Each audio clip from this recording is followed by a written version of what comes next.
دھوکہ اسلام میں جائز نہیں. جس کے ساتھ جو بات ہوئی ہے اس کو مکمل رکھیں، باتوں میں ہیرا پھیری نہ ہو. جھوٹ بولنا اور دھوکہ دینا، آج جیسے کہ لوگ معاملات میں شک کرنے لگ گئے کہ مسلمانوں کے ساتھ ڈیل کرنا مشکل ہے، کہ پتہ نہیں ہے کب بھاگ جائے کب دھوکہ دیتے. نہیں میرے عزیزو، اور ایک بات میں آپ کو بتا دوں، لوگوں نے یہ محسوس کر لیا ہے کہ صرف مسلمان کو دھوکہ نہیں دینا چاہیے، غیر مسلم کو دے سکتے ہیں. اسلام کسی بھی انسان کو دھوکہ دینے کی اجازت نہیں دیتا، چاہے وہ ہندو ہو، کرسچن ہو، یہودی ہو، کسی بھی. غش جس کو کہتے ہیں دھوکہ، اسلام میں جائز ہی نہیں. اسلام میں غش اور دھوکہ کسی طرح سے جائز نہیں. کئی ایسے مسائل ہمارے پاس آتے ہیں، جاب کرنے والے بچے نوکریاں کرتے ہیں کمپنیوں میں، ان کے مالک نان مسلم ہیں. کئی مرتبہ وہ یہ پوچھتے ہیں کیا ہم اپنی کچھ چیزیں ان سے چھپا کر کے حاصل کر سکتے ہیں جبکہ غیر مسلم ہیں؟ نہ، جائز نہیں ہے. بلکہ وہاں تمہارے لیے اور بڑی ذمہ داری ہو جاتی ہے، اور بڑی ذمہ داری ہو جاتی ہے. صرف تمہارے اس کے ساتھ معاملات ہی نہیں ہے، بلکہ اس وقت تم اسلام کے ریپریزنٹیٹیو ہو، وہ تمہارے ذریعے سے اسلام کو دیکھ رہا ہے. انگلینڈ میں ایک مسئلہ ایسا پیش آیا تھا، بس کا ایک کنڈکٹر ٹکٹ دیتے دیتے 98، جس کو وہاں پر پینی کہا جائے، ہاف پاؤنڈ ایک بندے کو زیادہ دے دیا اس نے ٹکٹ میں، ٹکٹ کے بچت میں واپس. اور اس کے بعد ہو سکتا ہے غلطی سے اس طرح پیسے آ جاتے ہیں. وہ مسلمان تھا، اس نے رکھ لیا، اور اس کو پتا بھی ہے کہ میرے پاس ہاف پاؤنڈ زیادہ آیا ہے. وہ رکھ لیا. سفر تقریباً 1 گھنٹے کا تھا. کئی مرتبہ وہ بندہ سوچتا بھی رہا کہ ہاف پاؤنڈ واپس کر دوں. پھر اس نے دل میں یہ سوچا ہاف پاؤنڈ سے اس کا ہونے والا کیا ہے، یہ تو اچھی سیلری والا ہے، ہاف پاؤنڈ سے اس کا کیا بھلا ہونے والا ہے، میرے پاس رہ گیا تو کون سی بڑی بات. رکھا رہا. وہ بندہ ہے 1 گھنٹے کے سفر میں کشمکش میں تھا. آخر میں اترنے سے پہلے اس نے سوچ لیا ہاف پاؤنڈ سے اس کا کچھ نہیں ہوتا تو میرا کون سا ہوتا ہے، میں کیوں رکھوں، میرے لیے کہاں حلال ہے. لے جا کر کے اس کنڈکٹر سے اس نے کہا کہ یہ آپ نے مجھے ٹکٹ سے واپس دینے کے وقت زیادہ دیا تھا، یہ آپ کے پیسے لے لیجیے. اس نے رکھ لیا. کنڈکٹر نے کہا غلطی سے نہیں دیا تھا، جان بوجھ کے دیا تھا، غلطی سے نہیں دیا تھا. میں جانتا ہوں تو مسلمان ہے، اور میں پچھلے کئی سالوں سے اسلام کو پڑھ رہا ہوں، اس کی امانتوں کو پڑھ رہا ہوں، اور آج میں دیکھنا چاہتا تھا کیا اسلام کا وہ اثر آج بھی باقی ہے. تو نے واپس کر کے اپنے اسلام کا وہ اثر مجھے دکھا دیا. میرے عزیزو، آپ صرف یہ نہ سمجھیں کہ معاملات میں صرف آپ ہیں اور سامنے والا ہے. آپ اسلام کے ترجمان ہیں اس وقت، اسلام کے ایمبیسیڈر ہیں آپ اس وقت، اسلام کے ریپریزنٹیٹیو ہیں، میرے آقا کے اخلاق کے علمبردار ہیں. دنیا آپ کو دیکھ کر کے اسلام سیکھنا چاہتی ہے، آپ کو دیکھ کر کے اسلام کو سمجھنا چاہتی ہے. کتابوں سے پڑھا ہوگا، عمل سے سمجھ جاتے ہیں. اس لیے اپنے معاملات کو صحیح کرو. جو بات میں عرض کر رہا تھا وہ انسانیت کی. انسانیت اسلام نے جو سکھائی ہے، میں چیلنج کے ساتھ کہتا ہوں پوری کائنات میں اس کا مثیل، اس کی نظیر نہیں لا سکتے، نہیں لا سکتے. اللہ کے نبی صلی اللہ تعالیٰ علیہ وسلم نے انسانوں کے احترام کے لیے ہی تو بیان فرمایا. اس مکہ میں جہاں بیٹیوں کو مار دیا جاتا تھا، لڑکیوں کو دفن کر دیا جاتا تھا، اللہ کے رسول صلی اللہ تعالیٰ علیہ وسلم نے وہ انقلاب نہیں پیش کیا کہ ایک بیٹی بھی اگر تم نے پال کر کے اس کی شادی کر دی، حضور فرماتے میری شفاعت اس پر واجب ہے، وہ جنت کے لیے میرے پاس آئے. بچیوں کے حقوق کو بڑھایا، ماں اور بہنوں کے حقوق کو میرے آقا صلی اللہ تعالیٰ علیہ وسلم نے کیسے بیان فرمایا. پہلے بہنوں کے حقوق نہیں دیے جاتے تھے، اور شریعت میں آج ان کا حصہ ہے. بہت سارے مسلمان آج مطلب پرست ایسے ہو گئے، مال زیادہ آ گیا، باپ کی طرف سے وراثت ملی تو اس پر ناک سانپ کی طرح بیٹھ گئے اپنی بہنوں کا حصہ مار کر کے. اور وہ یہ کہتے ہیں بہنوں کی تو ہم نے شادی کر دی تھی نا، اس میں تو لاکھوں خرچہ ہوا تھا. ارے وہ کھانا کھلائی ہوئی چیز کو تم انگلی ڈال کر کے الٹی کروانا چاہتے ہو؟ کسی بہن کی شادی کروانا یہ وراثت کی حصوں میں سے اس کو ڈیڈکٹ نہیں کیا جائے گا، وہ تو تمہارا اخلاقی فریضہ تھا جو تم نے ادا کر دیا، وہ تمہاری اخلاقی ذمہ داری تھی جو تم نے ادا کیا۔ بہنوں کا حصہ ماں باپ کی وراثت میں سے جتنا قرآن نے بتایا ہے اتنا دو، ورنہ قیامت کے دن ایک بالشت زمین کے بدلے 7 زمین و آسمان کا طوق بنا کر اس کے گلے میں ڈالا جائے گا، وہ اٹھا نہیں پائے گا اور بہت بڑے عذاب میں مبتلا ہوگا آخرت میں، بہت بڑے عذاب میں۔ تم کتنے دن کے لیے حاصل کر رہے ہو بہنوں کے حقوق مار کر کے؟ اللہ تعالیٰ نے قرآن میں جو بیان فرمایا اس کو پورا ادا کرو۔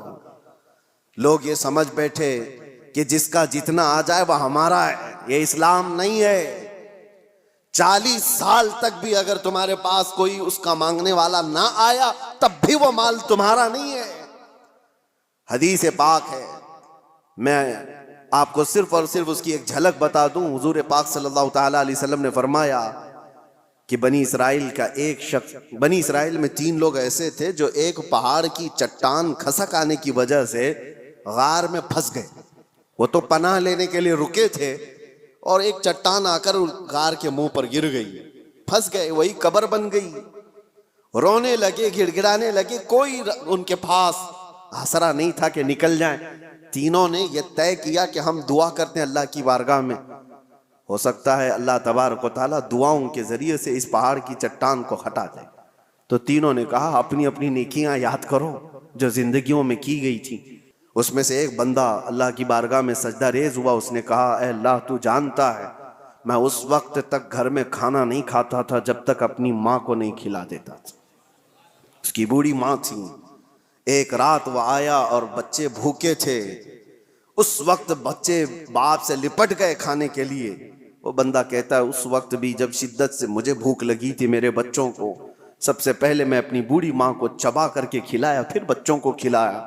اے رحمان اگر تجھے یہ ادا پسند آئی ہو میری زندگی کی تو اس پہاڑ کی چٹان کو ہٹا دے۔ پہاڑ کی چٹان تھوڑی کھسک گئی، لیکن اتنی نہیں کہ وہ لوگ نکل سکتے۔ دوسرے نے سجدہ کیا اور اللہ کی بارگاہ میں دعا کیا، اے رب العالمین تو بہتر جانتا ہے میں اپنے چچا کی بیٹی کا عاشق تھا اور ہمارے درمیان محبت چلتی تھی۔ ایک دن ایسا آیا کہ سارے لوگ چلے گئے اور ہم دونوں تنہا تھے۔ ایک عاشق اور معشوقہ دونوں کسی جگہ تنہا ہو جائیں تو شیطان تیسرا آ ہی جاتا ہے۔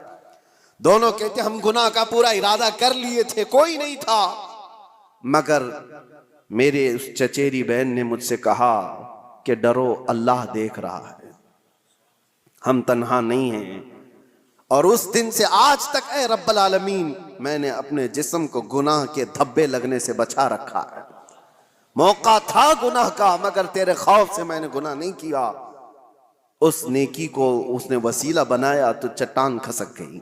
تیسرا بندہ وہ کہتا ہے کہ اے رب العالمین تو جانتا ہے کہ میں مزدوروں کو اپنے ہاں کام کے لیے رکھتا تھا، کام کراتا تھا، زمینوں کا مالک تھا۔ ایک مزدور ایسا بھی آیا میری زندگی میں کہ اس کی ماہانہ تنخواہ دی جانی تھی لیکن اس سے پہلے وہ غائب ہو گیا۔ یہ بندہ کہتا ہے اللہ میں اس کی مزدوری کو، اس کی تنخواہ کو رکھ لیا، چاہتا تو کھا لیتا جیسے سارے سیٹ کھا بیٹھتے۔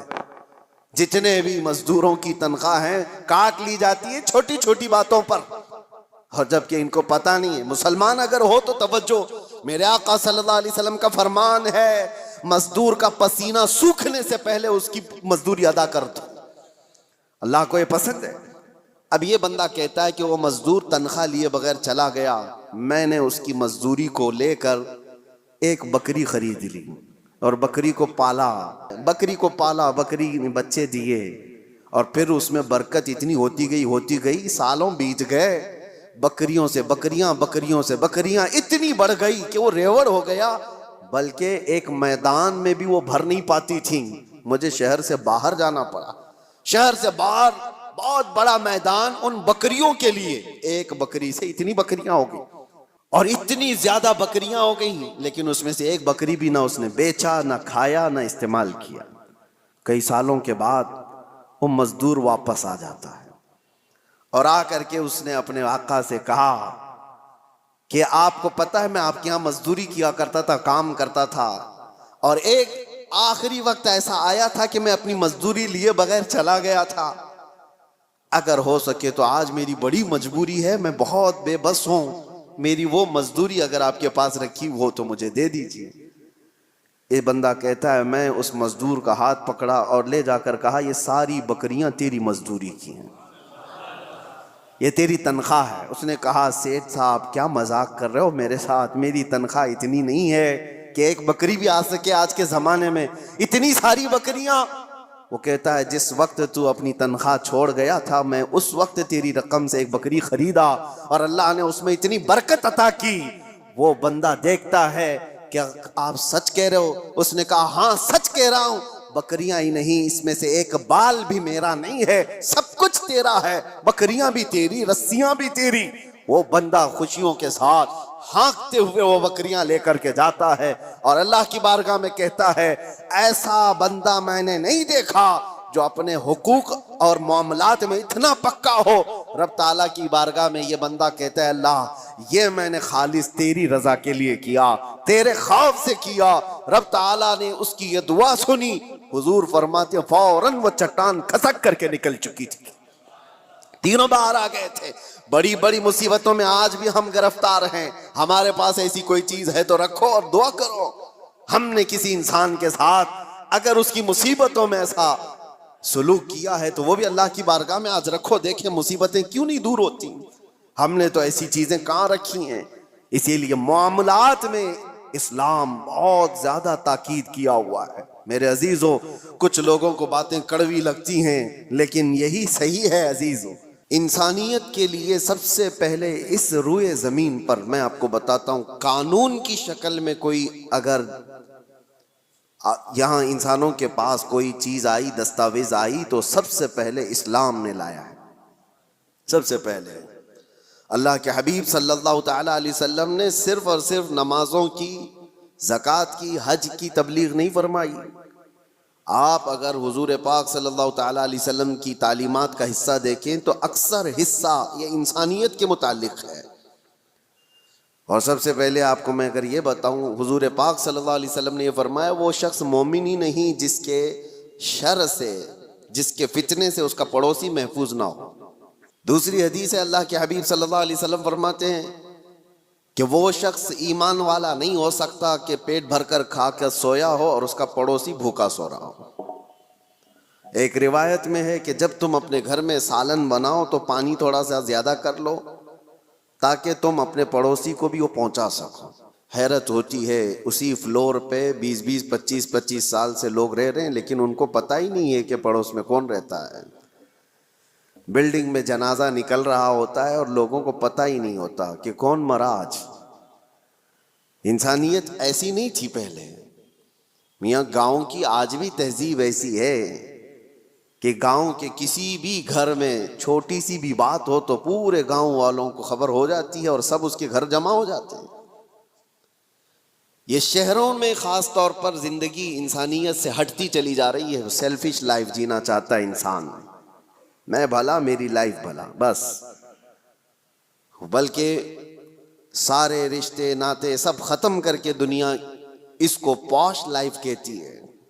کچھ ایسی سوسائٹیز ہیں جہاں پر گیٹ بھی لگا دیے گئے کہ لوگ آنا جانا نہ رکھیں، کوئی آ نہ سکے ہمارے گھر۔ یہ ساری انسانیت سے گری ہوئی حرکات ہیں۔ آؤ مصطفیٰ کریم صلی اللہ تعالیٰ علیہ وسلم کے اس معاشرے میں حضور کی بارگاہ میں ایک دن کوئی مہمان آیا۔ اللہ کے نبی صلی اللہ تعالیٰ علیہ وسلم نے فرمایا کوئی ہے میرے صحابہ میں جو میرے اس مہمان کی مہمان نوازی کرے آج؟ کون نہیں کرتا؟ ایک صحابی حضرت طلحہ اٹھتے ہیں، کہتے ہیں یا رسول اللہ میں ان کو گھر لے جاتا ہوں، جبکہ گھر کی کیا سچویشن ہے انہیں خبر نہیں ہے۔ ہوتا ایسا ہی نا کہ گھر میں کھانا ہے بھی کہ نہیں ہے پتہ نہیں ہو تو کسی اور کو کیسے لے کے آئیں گے، لیکن اس صحابی نے کہا رسول اللہ کا مہمان ہے لے کر چلیں گے۔ جب گھر لے کر کے آئے تو آج کی بیویاں نہیں تھی جو کوستی کہ آنے سے پہلے اطلاع تو کر دیتے، دودھ چائے کا انتظام تو کر لیتی، یہ جو آج کوستی ہیں نہ، وہ صحابیہ تھی، اپنے شوہر سے کہتی اتفاق ایسا ہے کہ آج ہمارے گھر میں صرف ایک آدمی کے کھانے کی بھر کی چیز موجود ہے، اور وہ لوگ پہلے سے 3 لوگ تھے، شوہر، بیوی اور بیٹا. مہمان ایک آیا ہے.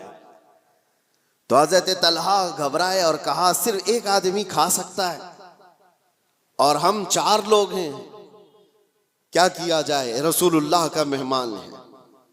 صحابیہ خود کہتی ہیں، زوجہ صحابی کی کہتی ہیں آپ گھبرائیں مت، بچے کو میں تھپک کر کے سلا دوں گی کسی طرح، رات کو وہ سو جائے گا، اور جب آپ دسترخوان پر بیٹھیں میں کھانا لا کر کے پیش کر دوں گی اور چراغ گل کر دینا.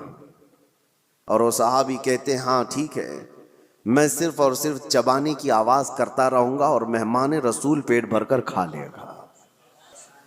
یہ گھر کی مزاج میں آپ کو بتا رہا ہوں. کھانا رکھا گیا اور جیسی کھانا آیا چراغ گل ہو گیا، اور مہمان کو کہا گیا کہ آپ کھاتے رہو، چراغ جلنے تک وقت لگ جائے گا. اور یہ صحابی صرف اور صرف اپنا منہ چلاتے رہے تاکہ مہمان کو لگے کہ میں بھی کھا رہا ہوں. ایک لقمہ بھی نہیں کھایا، بلکہ پورا اس مہمان کو کھانے دیا. جب پیٹ بھر کر وہ کھا لیے تو تینوں گھر کے افراد بھوکے سوئے رہے، اور اللہ کے نبی کا یہ مہمان جو ان کے گھر کا بھی مہمان تھا پیٹ بھر کر کھایا اور سویا. صبح فجر میں یہ صحابی اٹھ کر کے حضور پاک صلی اللہ تعالی علیہ وسلم کے دربار میں حاضر ہیں، مسجد میں آئے ہیں. اس سے پہلے کہ وہ آتے میرے آقا مسکرا کر استقبال کے لیے کھڑے ہیں اور فرماتے ہیں طلحہ تم نے کیا مہمان نوازی کی کہ اللہ تعالیٰ سلام بھیج رہا ہے. کیا مہمان نوازی کی کہ فرشتے اس پر رشک کرتے ہیں. عزیزان گرامی وقار، یہ انسانیت تھی جو رسول اللہ صلی اللہ تعالیٰ علیہ وسلم نے معاشرے میں صرف اور صرف پھیلائے نہیں، پلایا تھا. اور رسول اللہ صلی اللہ تعالیٰ علیہ وسلم نے جو انسانیت کے اعلیٰ اقدار اپنے صحابہ میں پیدا کیے تھے. میرے عزیزوں، بیان کرنا یہ آسان ہے، اس کو پریکٹیکل اپنی لائف میں لے کے آنے کی کوشش کریں، اپنی زندگیوں میں اس کو لے کر کے آئیں. انسانیت وہ نہیں ہے کہ جو آج لوگ سمجھتے ہیں گھر میں کھانا بنا تھا اور اس کے بعد بچ گیا تو ہم دوسروں کا بھی خیال کرتے ہیں. تم اپنا کچرا کسی اور میں ڈم کرنا چاہ رہے ہو، خیال نہیں کر رہے ہو. خیال اس کو کہتے ہیں کہ جب گرم کھانا بنا ہوا ہو اور پہلے کسی اور کا خیال آ جائے. عزیزان گرامی وقار، انسانیت صرف اور صرف اپنی خاطر جینے کا مطلب نہیں ہے. انسان جیے تو اللہ تبارک و تعالیٰ کی اس مخلوق کے لیے، اور اسی لیے اللہ کے حبیب صلی اللہ تعالیٰ علیہ وسلم کی وہ حدیث میں آپ کو سنا دوں تاکہ زندگی جینے کا آپ کو سلیقہ ملے. حضور اکرم صلی اللہ تعالیٰ علیہ وسلم فرماتے ہیں جس نے اپنے کسی بھائی کی کسی ایک تکلیف کو آسان کر دیا، کسی تکلیف میں پھنسا ہوا تھا، وہ کسی دشواری میں ملوث تھا، آپ نے اپنی محنت سے اپنے کسی بھائی کی تکلیف کو آسان کیا، میرے آقا فرماتے ہیں قیامت کے دن اس کی تکلیفوں کو اللہ آسان کر دے گا. اور کیا چاہیے؟ اسی لیے آخرت کے لیے اگر اللہ کے نبی نے یہ وعدہ فرمایا ہے تو یہ بہت بڑی چیز ہے میرے عزیزوں. راستے سے تکلیف دہ چیز کو ہٹانا، حضور فرماتے ہیں راستے سے تکلیف دینے والی کسی چیز کو اٹھا دینا ایک صدقے کا ثواب ہے، ایک صدقے کا ثواب ہے. میں نے پڑھا تھا ایک بزرگ تھے، پہاڑ کے اوپر انہوں نے 60 سال زندگی گزاری. 60 سال، وہ 60 سال تک پہاڑ کے اوپر ایک راستے پر زندگی گزارتے رہے. کس لیے؟ ان سے کسی نے پوچھا تھا پہاڑوں پر جو راستہ ہو کر گزرتا ہے، گھوڑے دوڑتے ہوئے آتے تھے، تو اکثر آپ نے دیکھا ہوگا آج بھی جو پہاڑوں کے راستے ہوتے ہیں، گھاٹی کے راستے جن کو کہتے ہیں، بہت اس کے اندر ٹرن ہوتے ہیں، وہ سیدھے راستے ہوتے نہیں ہیں. وہ بزرگ ایک ایسی جگہ پر اپنی جھوپڑی لگائے ہوئے تھے جس کے پیچھے پوری کھائی تھی اور سامنے سے راستہ تھا، اور وہ ایک ڈینجر جگہ تھی. وہ کہتے ہیں کہ وہ صرف انہوں نے 60 سال وہاں پر اس لیے گزارے کہ آنے والا جو بھی مسافر آتا اس کو سامنے کی کھائی دکھتی نہیں، اور کئی مرتبہ گھوڑے چھلانگ لگا کر ادھر چلے جاتے تھے، وہ کھائی کی طرف چلے جاتے تھے. اس وقت اس بزرگ نے 60 سال صرف اس لیے گزارے کہ آنے والے مسافروں کو ہم راستہ ٹرن کر دیں، اشارے سے وہ بتا دیتے کہ یہاں پر راستہ ختم ہے، تم یہاں سے موڑ لو۔ صرف اس کام کے لیے انہوں نے 60 سال گزارے۔ حیرت ہوتی ہے، کچھ وہ لوگ ہیں جنہوں نے اپنی زندگیاں اللہ تبارک و تعالیٰ کی اس مخلوق کے لیے وقف کی، صرف اپنے لیے نہیں جی، اور انسانیت اسی کا نام ہے۔ اور ایک حدیث پاک مسلم شریف کی میں آپ کو سنا دوں، بلکہ یہ صحیح حدیث کئی صحاح میں موجود ہے، بخاری مسلم۔ اللہ کے نبی صلی اللہ تعالی علیہ وسلم ارشاد فرماتے ہیں، المسلم من سلم المسلمون من لسانہ ویدہ، مسلمان تو وہ ہے جس کی زبان سے اور جس کے ہاتھ سے دوسرے لوگ محفوظ رہیں، اور جو دوسروں کی ٹانگ کھینچنے میں اپنی زندگی گزار دیتا ہو تو اسے اپنے آپ کا احتساب کرنا چاہیے، وہ مسلمان ہے یا نہیں۔ لوگوں نے آج کیا سمجھ لیا ہے دین کو؟ دین کا مطلب داڑھی رکھ لینا اور ٹوپی پہننا اور جبہ پہننا، مسجدوں میں نظر آنا۔ میں آپ کو بتاتا ہوں، دین کے اگر 2 حصے کیے جائیں نا، عبادات اور معاملات، ایک حصہ ہے دین کا عبادات اور ایک حصہ ہے معاملات۔ معاملات اور عبادات دین میں کتنے % ہیں آپ کو پتا ہے؟ عبادات کل ملا کر کے 25% ہے اور معاملات 75% ہے۔ دین میں معاملات 75% ہے اور عبادات 25% ہے۔ اور آج لوگ کیا سمجھتے ہیں؟ جو عبادات میں بہت نظر آتا ہے، ارے وہ دیندار آدمی ہے، نمازوں میں، اس کی داڑھی میں، اس کی ٹوپی میں نظر آتا ہے تو وہ دیندار ہے۔ میاں وہ تو صرف 25% کا دیندار ہے، اصل دیندار وہ ہے جو معاملات میں اچھا ہے، معاملات میں پکا ہے۔ یہاں نمازیں بھی پڑھتا ہے اور لوگوں کو دھوکے بھی دیتا ہے۔ کچھ لوگوں نے داڑھی صرف اس لیے رکھی کہ لوگوں کو ٹوپی پہنائے، لوگوں کو دھوکہ دے۔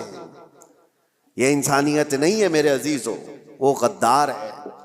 اور لوگ جو یہ سمجھتے ہیں کہ لوگ داڑھی والے دھوکہ دیتے ہیں، ایسا نہیں ہے۔ داڑھی والے نہیں دھوکہ دیتے، دھوکہ دینے والا داڑھی رکھ لیتا ہے۔ داڑھی والے چور نہیں ہوتے، بلکہ چور داڑھی رکھ لیتا ہے تاکہ وہ اپنی چوری کو آسانی سے نبھا سکے۔ اس بات کو، فرق کو آپ سمجھا کریں۔ اور جس نے اس چیز کو استعمال کیا وہ دنیا میں بھی خائب و خاسر ہے، آخرت میں بھی بہت ذلیل و رسوا ہوگا۔ حیرت کی بات یہ ہے کہ مسلمان آج کم علم ہو گئے، جاہل ہو گئے، پڑھتے نہیں ہیں، ورنہ تمہارے دین میں اللہ تعالیٰ نے کوئی کمی نہیں رکھی، کوئی ایک ادنا سا شائبہ بھی نہیں ہے۔ یہ وہ دین ہے جس کی شروعات ہوتی ہے الف لام میم ذالک الکتاب لا ریب فیہ، یہ وہ عظمت والی کتاب ہے جس میں شک کی گنجائش ہی نہیں۔ آؤ میرے عزیزو، مصطفیٰ کریم صلی اللہ تعالیٰ علیہ وسلم کے قدموں میں اس دین سے بہتر دستور تمہیں کائنات میں کہیں نہیں ملے گا، اس سے بہتر زندگی تمہیں کہیں نہیں ملے گی۔ جانوروں والی زندگی یہاں نہیں ہے جو انسان کو آج فیشن کے نام پر اٹھا کر کے بازار کی زینت بنایا گیا ہے، بلکہ یہاں میں سچ بتاؤں، لوگوں نے میٹل تو بنا کر ترقی کی ہوگی، ایروپلین تک بنایا ہوگا، کمپیوٹر بنایا ہوگا، موبائل بنایا ہوگا، لیکن مدینے کے تاجدار نے انسان بنائے ہیں، انسان بنائے ہیں۔ اور انسان بنانا کائنات کا سب سے بڑا چیلنج ہے۔ میٹل سے تو کچھ بھی بنا لو گے، لیکن انسان کے اندر انسانیت ڈال کر اس کو اعلیٰ بنا دو، یہ بہت بڑے کمال کی بات ہے۔ اور یہ بات کہیں ملتی ہے امریکہ میں، UK میں، کہیں پر بھی جاؤ، ان سے پوچھو بنے ہوئے انسان کہاں ہیں، ان کے پاس میٹل کی ترقیاں بہت ہیں، روح سے پرمغز کوئی انسان نہیں ملتا۔ ہاں انسان اگر کہیں بنائے گئے ہیں تو وہ تاجدار مدینہ کے دربار میں ابو بکر آئے تھے تو صدیق بنائے گئے ہیں، عمر آئے تھے تو فاروق بنائے گئے ہیں، عثمان آئے ذو النورین بنائے گئے، علی آئے تھے 9 سال کی عمر میں، میرے مصطفیٰ نے حیدر کرار بنا کر بھیجا ہے۔